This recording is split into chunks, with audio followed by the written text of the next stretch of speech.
Now we're going to walk through and largely provide an update to the financial information that was presented back in August.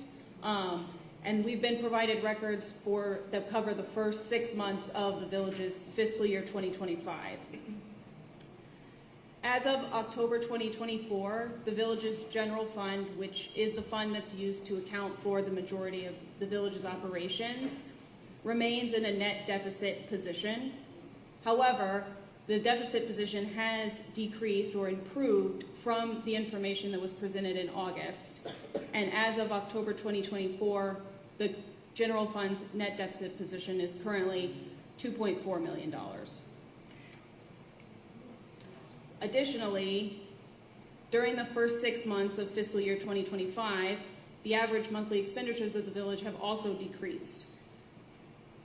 Through fiscal year 2024, the village was spending on average $2.5 million per month. During the first 6 months of fiscal year 2025, that number's down to $2.1 million per month on average.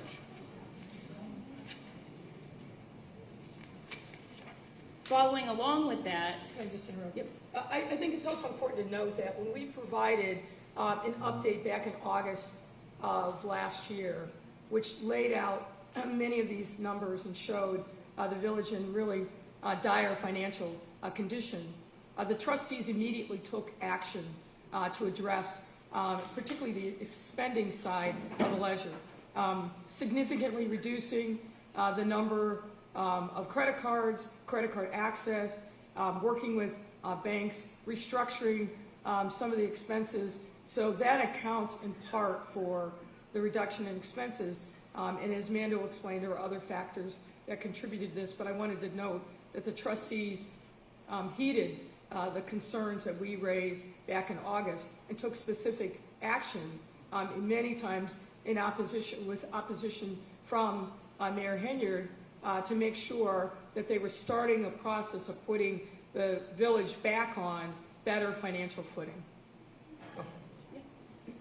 So following along with that, the decrease in expenditures, through the first 6 months of fiscal year 2025, the village's expenditures have matched the revenues that came in during that time period.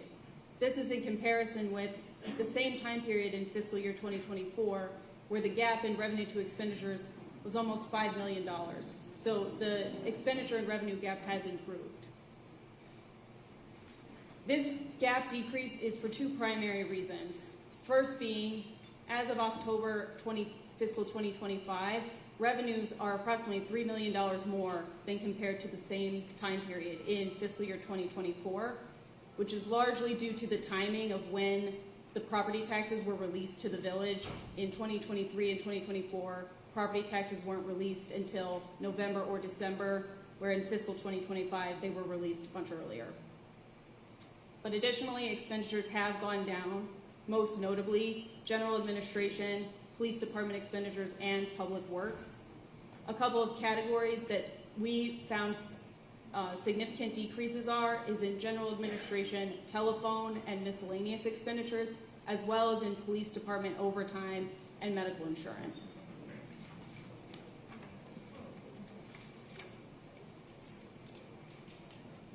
The village's cash balance has remained generally the same since the information that was presented in August. As you can see from the chart, as of May 2024, the general fund had an unrestricted cash deficit of almost $5.7 million.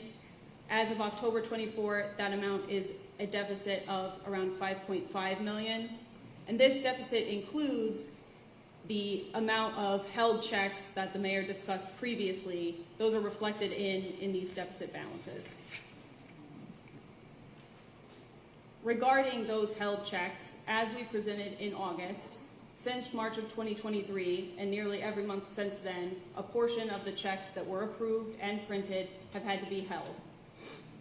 As of June 18, 2024, this was 589 checks that totaled over $6 million, which were approved but had not yet been sent to vendors. Since the August presentation, we've requested but had not been provided an updated listing of the current status of the village's held checks. However, we've been told though not able to verify that the current amount is still in excess of $5 million.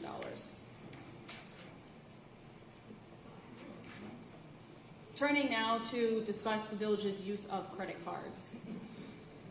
As we discussed in the August presentation, we're aware of 6 different credit cards that have been in use by the village at various points in time from January 2021 through at least June of 2024. Since the August presentation, we did request updated credit card statements that would cover July 2024 through December 2024, but we did not receive any updated credit card records. As you can see from the chart, the use of credit cards steadily increased from calendar year 2021 through 2023. In 2023, the village spent over $775,000 on credit cards.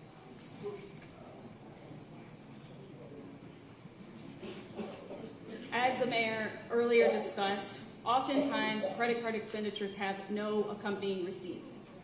And the credit card statements alone provide limited information about the credit card purchases.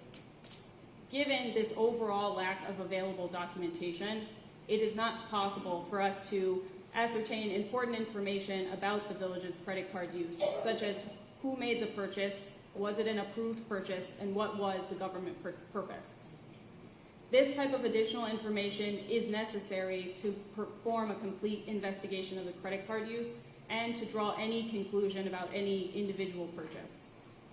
That being said, through our investigation, we did identify certain categories of expenses that stand out, which the village may wish to pursue additional information to further understand the nature of the charges. For example, from 2021 through June of 2024, village credit cards were used for over $171,000 in travel-related costs, things such as airfare, excess baggage fees, hotels, meals, rental cars. There are over $51,000 spent at local area restaurants, as well as expenditures at retailers such as Dick's Sporting Goods, Best Buy, Wayfair, Walgreens, Apple, and Walmart. Now, some of these expenditures, but not all, are reflected on the electronic warrant lists that we were provided and reviewed. However, the level of detail in the description of what the purchase is for varies by purchase. Some purchases have very limited information, and the description is simply the name of the merchant, or a more vague description such as meals or donuts. Others provide more information, such as training accommodations or code enforcement lunch.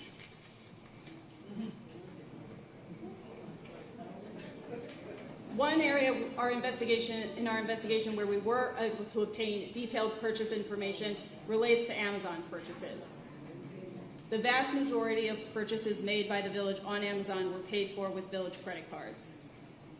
From January 2021 through June of 2024, the village spent approximately $218,000 on purchase from Amazon using village credit cards, the largest spending of which occurred in 2023. Now, the vast majority of the purchases on Amazon do appear to be for routine items such as office supplies, office furniture, and supplies for the police department. And the Amazon order details show that these orders were delivered either to Village Hall or to the police department. Additionally, many of the largest purchases on Amazon, 3 of which we identified in the August presentation, were related to materials or supplies for the skating rink. This includes $5,099 for artificial ice tiles, $33,000 for artificial ice tiles, $5,600 artificial ice tiles, $4,700 artificial ice tiles, and then $3,700 for ice skates.